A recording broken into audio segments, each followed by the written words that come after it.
last week when I recorded the Silbermannischen piece, which was my first official recording of music by Silbermannischen, which is a bit strange considered the fact how important Immanuel Bach was for the Clavichord, but I explained in the Afterthoughts why it was. And before making the Afterthoughts, I thought, well, why not making a live stream session with you, just to go through the piece as I do normally with the Afterthoughts. So that's what we're going to do now. And first of all, I will play the piece live for you. So maybe some other people will join us. And afterwards I just go through the piece step by step, a little bit improvisational, and if you have questions or remarks, you leave them in the chat box. Okay, there we go. Live performance on YouTube.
Okay, I wish you could hear those last notes, like pieces like this, real live here, and you can feel the presence of this sound that's just disappearing and just entering the level of silence. And that's magic, and of course on the recording, that's the reason why we will do the partitas of Bach, record them through analog recording on tape, because that's capturing the most of that, but even then it's not the same as live. Okay. So it really hurt for Bach departing from his beloved Clavichord, and one can only think of what's the reason that somebody wants to give such an instrument to anybody. Maybe that he wanted to preserve it in the hands of a younger man who would die only 4 or 5 years later, earlier than Carl Philipp Bach himself. Okay, one thing that is one nice remark actually, through mail I got, is that my performance of this piece is longer than normal. And I looked it up on the internet, on YouTube, and it's true. So 2 to 3 minutes longer, and partly that has to do, I think, with the larger pauses that I make. And thank you, Kostas. It is indeed magical. That's the music. So the pauses, but also maybe a little bit of tempo and the diction, and then go into that deeper. And by the way, this live session will go on YouTube as a separate video, so don't worry if you have to leave the live stream. You can listen to it later also. So to begin with, you have this Rondo theme, and it is difficult because there are several things in the beginning. You have this quarter interval, so the piece really starts with a B. If you just play it rhythmical,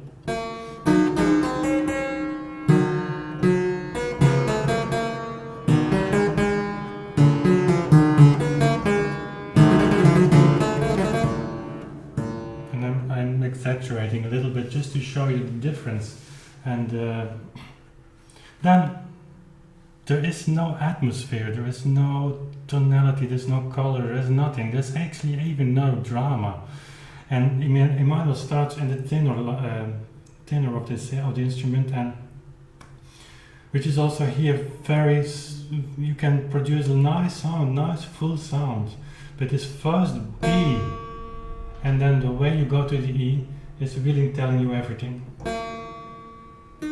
So the timing from the B going to the E, that's key in all piece, and it's coming back, and every time it comes back, you should do it about the same, but not every time the same. Second difficulty, I demonstrate that in a minute. Second difficulty is that you have these thirds in the left hand, which are very kind of dramatical. And on its own, it's beautiful. That's what you can do with timing.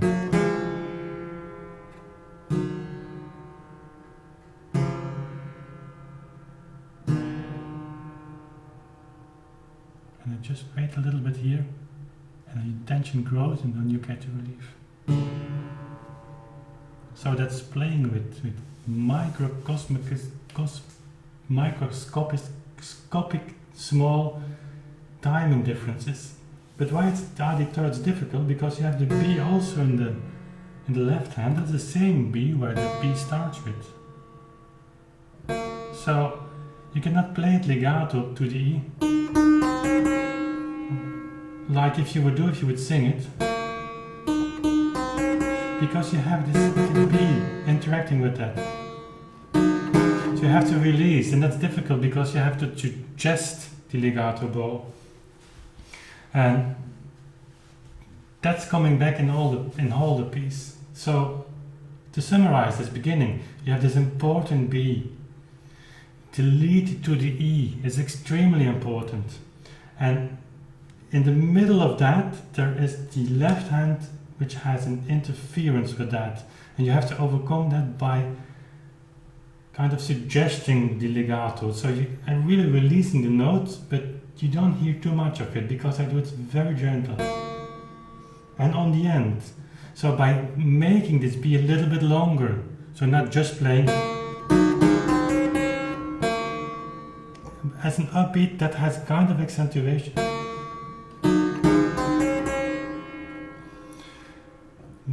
I give the B what it needs to give this drama and to give the impulse to the also the tempo of the piece, because once you hit the E, there is no way back that you can change the tempo.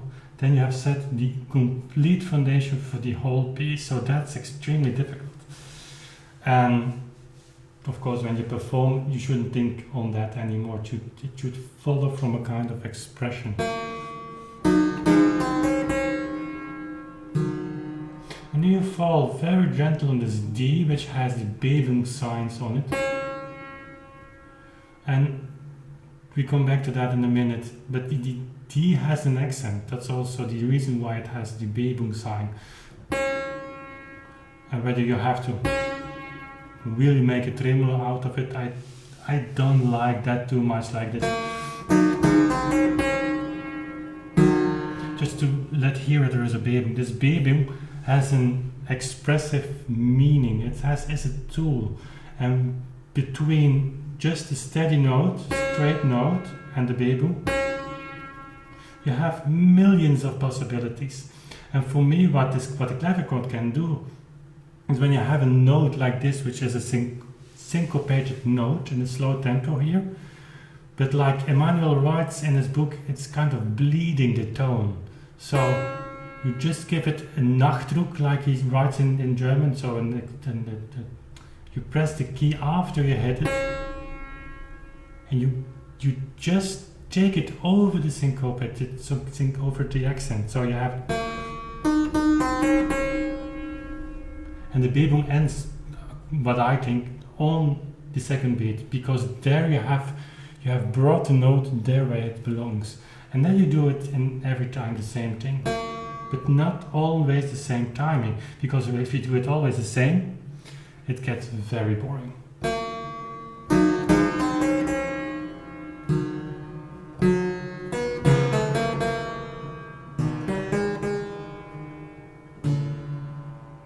Bit longer, because this is the ending. Also big jumps, a big jump you can't play. This is really harmful, this is pain. So not exaggerating, not taking it too long, but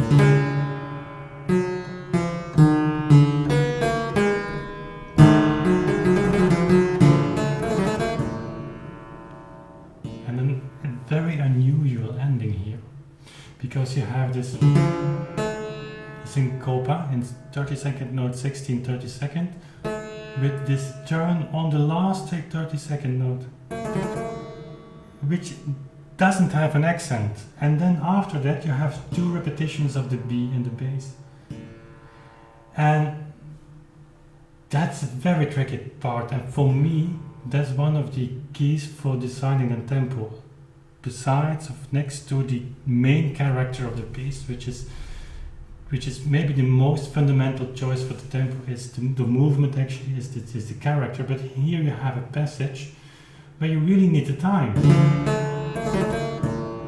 And it should, this bass should follow very ruhig, very comfort-like, very normal, natural. So here you have this A sharp with the A.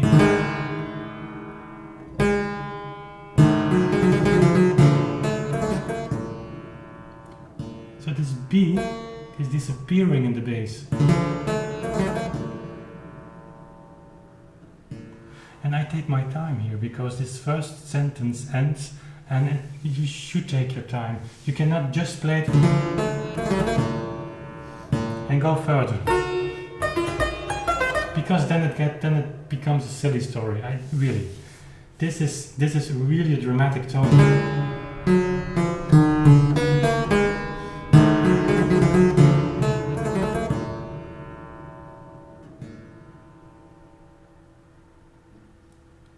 just listen and you wait until it almost breaks, and then you go further. And this is beginning of the storytelling of the piece. And it's within the same character in another texture of the instrument.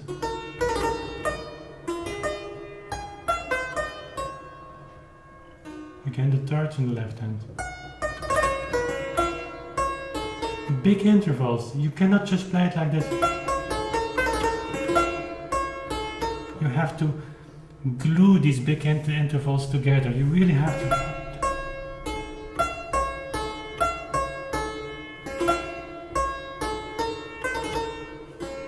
And the left hand just gives every time the relief of falling into the next beat structure.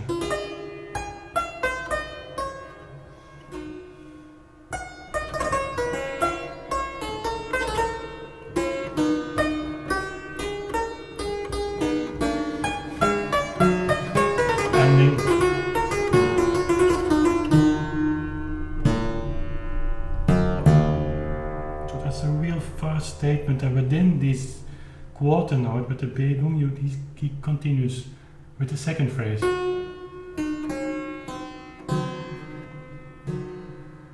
Emphasizing the idea, taking it further.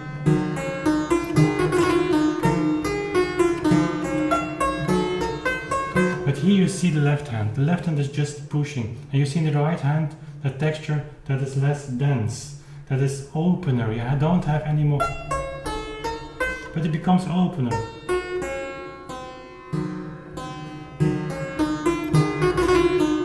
It's climbing, sunshine. So this left hand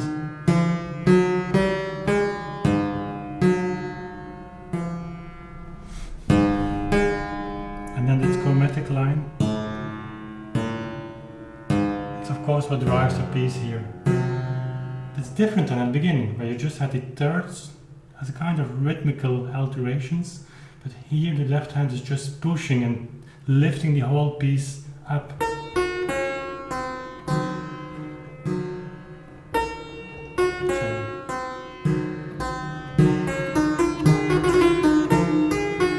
And the right hand has to follow.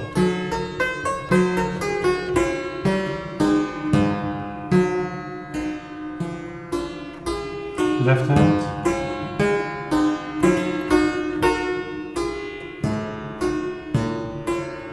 And here the right hand is really playing with the left hand, it's syncopas.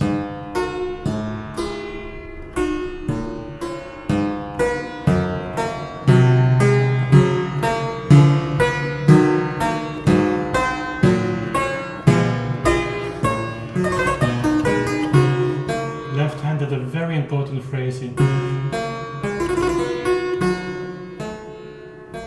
Opens for reflection in the right hand, and then Emmanuel goes to the top of his instrument, which had a beautiful, as we may believe, the source, a beautiful treble as well, this instrument too.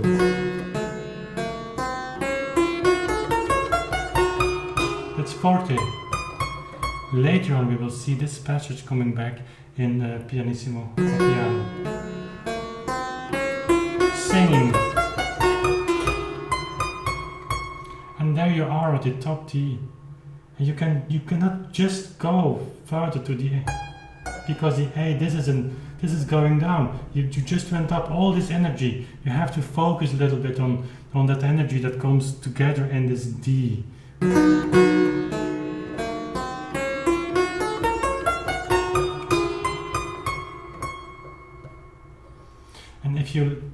And I do it automatically, just speed up a little bit so that I can have the time to wait on the D.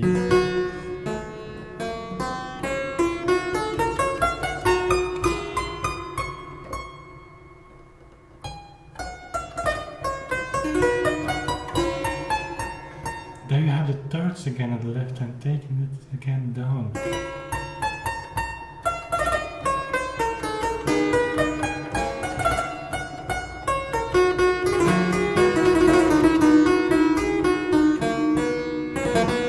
If you are a singer, you have to breathe here. Sorry. we do it as well.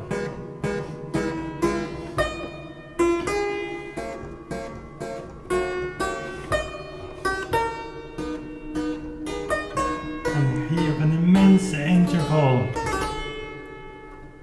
So you have an octave falling down, and you need the time for that.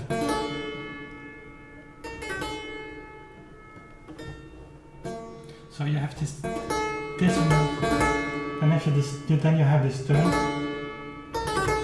and then you go to the solution, but the solution itself is dropping and not. So that needs time.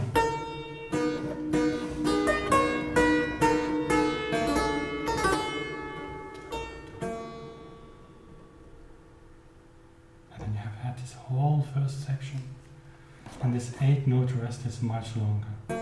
Because you have to, that needs to sync.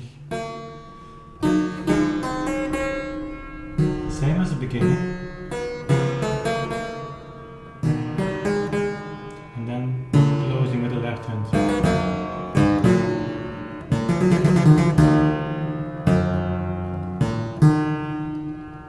So you see that this Rondo theme now, in the beginning it was very dramatic. Here it's a little bit comforting because we have these passages with these long lines and everything in between.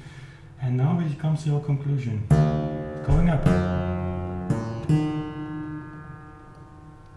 And that's the end of the first section. So you need to take time again, because now it gets very melancholic.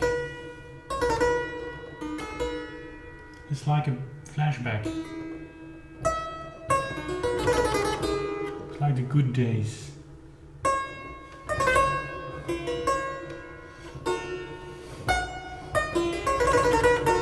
But the dark clouds are here.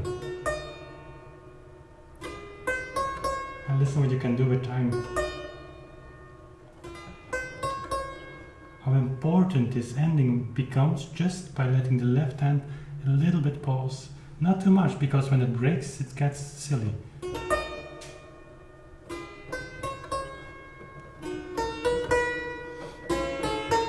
And here very expressive.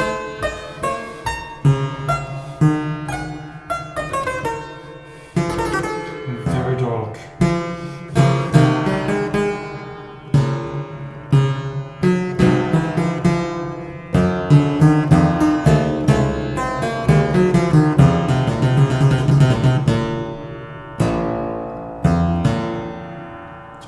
Strong ending, and that's really the ending of the end of the first part.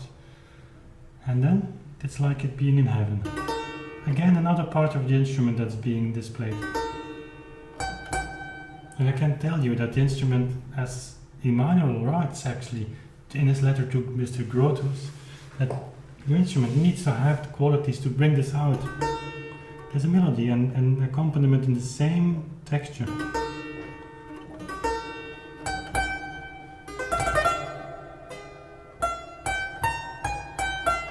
Again, large intervals, any time. Sorry.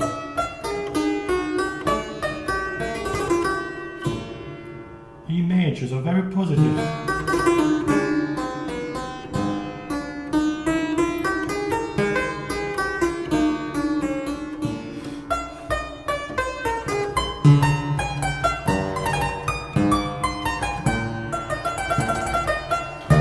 Good days they had together, and then suddenly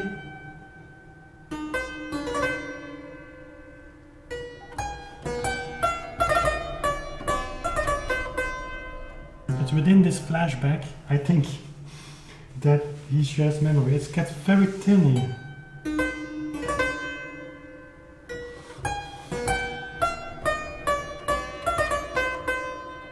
And again, every figure needs to be important.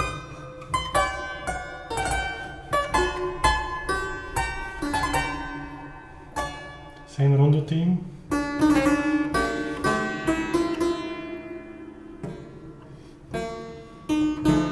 then happens something. So then comes this really ugly chord. That's not ugly, but I mean it's very strong.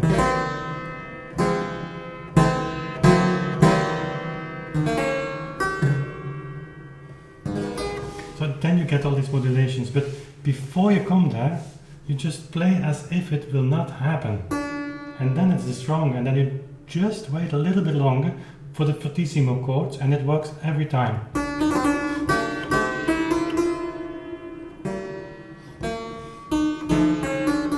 You think on an ending now. Release. Strong. As if he's thinking. He doesn't know where to go, and here you start a long sentence that needs really drama declamation.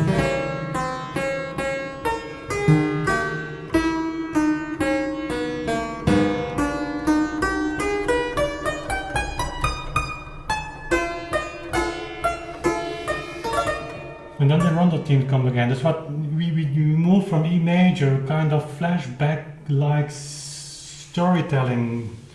Not easy, but it's cloud is opening, the sun is shining, and then he moves to the Rondo theme in another key, and then comes suddenly these strange chords, and they represent a bridge to a new key. And here he has to give air to this, to his emotion. He falls down, and it goes up, but with all these leading notes.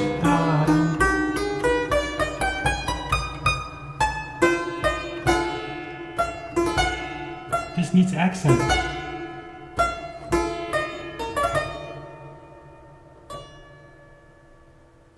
And if you have said this, take a deep breath.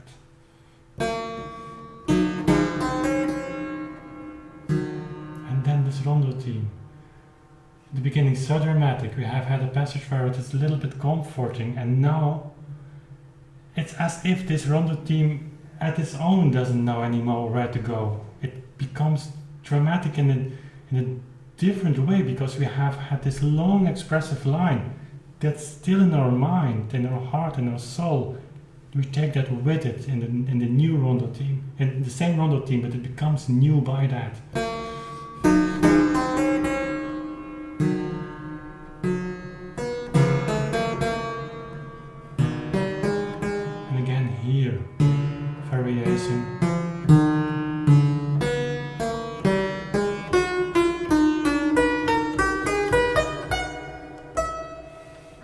So he climbs from down, really down to up, but it does so much pain, and you can't just go up like if there's no.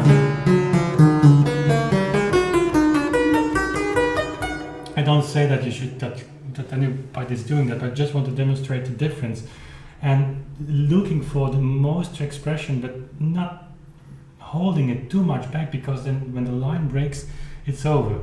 Really over. For the rest of the piece you cannot glue it together, so it's much easier if you doubt just to play it straightforward, maybe accelerate a little bit, have less drama, but then the piece works at the end. Maybe less, certainly less, but looking for the edge, for the bridge, just where you are, just on this line, and you cannot step left, you cannot step right, and that's where the excitement is, of course. So he goes down, down, down, down, and then he gives air to all his feeling.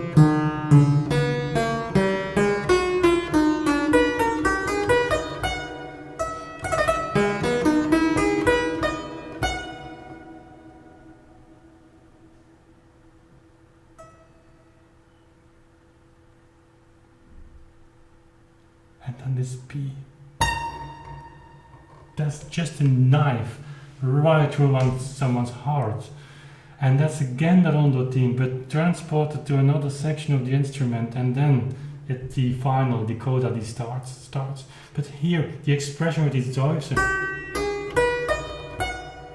this is worse enough, but look what he does. He starts again with the energy from the left hand. Repetition of the G. And that you need to take as long as you can to drop to the F. And people sometimes ask why I use this.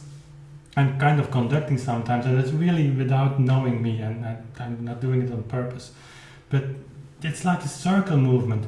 If you have, compare it with a ball, you throw it in the air, and it has a point where it slows down, it comes to a 0 point, and then it falls back and it gains speed again. It's a circle movement. So if you have a timer like this, it's just my hand is just making a circle, and when it comes down, I know it's okay. You feel it, and then the pain of this P.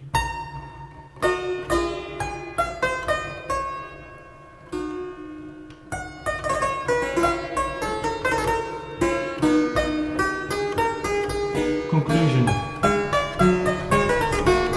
and then to cola with the fortissimo.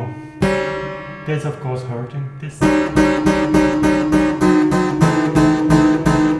Imagine this.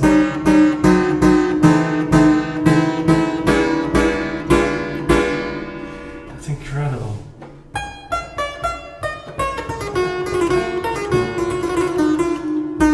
Tonica. Piano.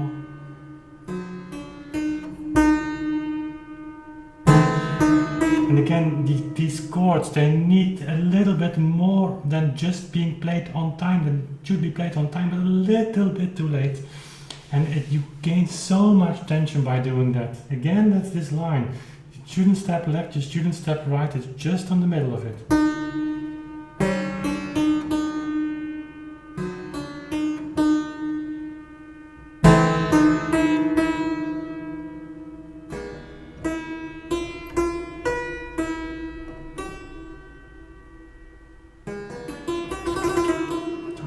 I really let the tempo drop and it kind of ritardando. It's not written there because there was not such a thing now. 71 as ritardando. Of course they used it, but maybe it was not common to indicate that. But here, listen to the intervals. It is like a modern piece. So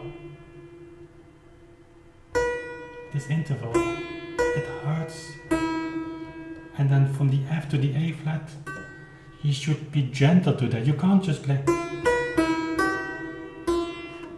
So emphasize the F a little bit,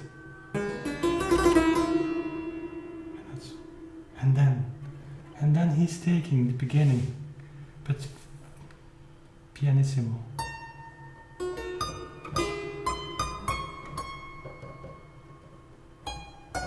And here everything stands still. There's a movement, but very rhetorical.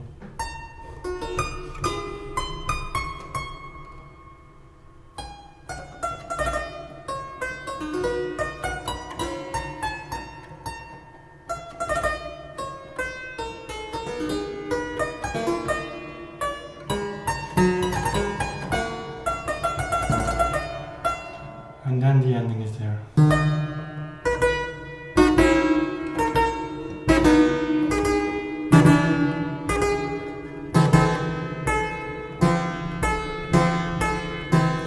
Piano.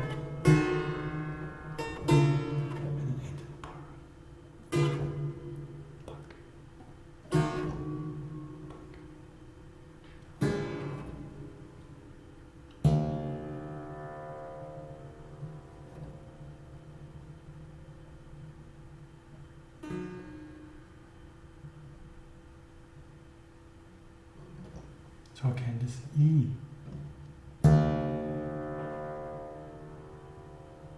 It's easier, of course, to make a bebung in the bass, but you won't be able to hear that through YouTube, and even not on the super deluxe hi-fi installation maybe. But I wish you just could listen to that here, even when the sound is over. The instrument glows. The soundboard is getting impulses from this impact of the bass note. The bridge is moving. So the sound is just there eternally. It's because he writes bebung 1, 2, 3, 4, 5, 6, 7, 8 points, and I don't know it from Immanuel Bach, but assume it is. You don't last 6-7 quavers, but even then there is a moment that it ends. But just doing that, it's still there. And the thing is that it's just so magical that when this E bleeds, like Immanuel writes in this Versuch, I don't know exactly the passage. We're going to do a big project on Immanuel Bach. I announced that in the near future. But when the tone bleeds, you feel it just in your chest. It's so low frequency, I think, that it's present. And the instrument is just sounding like an organ bass. And that's amazing. I've played this piece sometimes, I think, I played, oh, Bill is also listening, thank you for letting me know. I played this piece several times, I think 7 or 8 times on concert, and last Friday on the concert private concert for people who are not acquainted with classical music and certainly not with these types of instruments, but it works with all kinds of people. Experienced in classical music, experienced in Clavichord or not, it doesn't matter. When you hear that, it's a physical reaction. And people were just so silent, and that's what I started with. That the Clavichord is emphasizing, is just going near the silence so close that it opens a world that's really magic. And Immanuel Bach, I will do a lot of more Immanuel Bach in the future, I can tell you. So okay, 9:45, that was the closing time, so perfect timing. So I hope you enjoyed this, and as said, this will go on YouTube and edit it, and so you can listen it back, you can share this with your friends. Please do share these videos, and certainly these, because these live session vlogs, as I said at the beginning, gets the message out. I was just talking to my daughter and she was joking, what will you do, she said, when 1 million people will listen tonight to your live stream? I said, I will be very nervous then. And she said, what's the difference with 1? And actually she was right, because what's the difference with 1 in today's world of sharing and internet and social media? But the difference is that how many people would be interested in hearing that? I don't know, I frankly don't know. For me it's so nice to be able to share this with you and to get these things that I just practice every day, and they're just in my head. They go out now, and I hope you can benefit from that, and you share things and reflections with me back. So how many people would potentially have liked to attend this session? I don't know, it's just a question. It's things that we are trying to find out, Anja and I, together now. So, but anyway, I liked this doing very much. I hope you enjoyed it, and it's a little bit different closing than normal Afterthoughts, and because then I can edit. Now I have to do it right from the first time. So I hope you enjoyed it. Thank you for watching and listening, and see you soon again for another live session. We'll certainly do that more often, and check the website and the mailing list and YouTube regularly, because we're going to do much update vlogs on projects that we're working on. So again, thank you for listening, and see you next time again. Bye.